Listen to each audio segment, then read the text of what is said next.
बिछड़ा कुछ इस अदा से कि रुत ही बदल गया, बिछड़ा कुछ इस अदा से कि रुत ही बदल गया, एक इंसान सारे शहर को ही वीरान कर गया.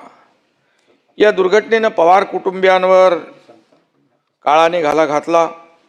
दुःखाचा डोंगर कोसळणं म्हणजे काय असतं हे मी स्वतः देखील अनुभवलंय.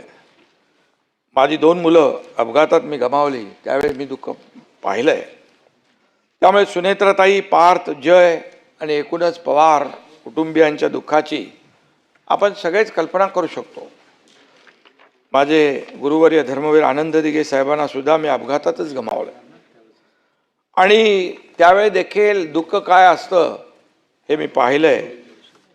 दादा फणसासारखे होते, बाहेरून कडक आणि आतून मऊ. सभापती महोदय, दादांच्या बोलण्यात ग्रामीण बाज होता, आवाज राकट पण गोड होता.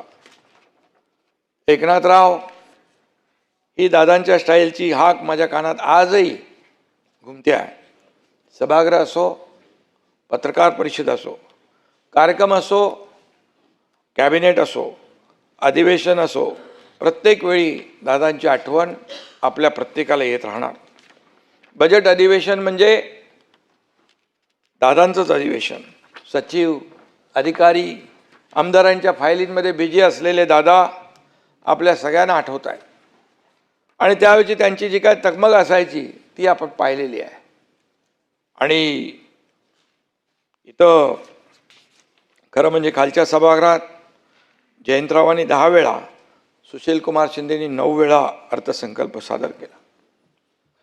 दादांनी या दोघांचा रेकॉर्ड मोडून 11 वेळा अर्थसंकल्प सादर केला.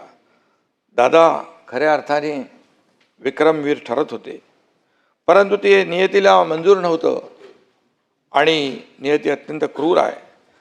तिच्यासमोर आपण सगळे हतबल असतो.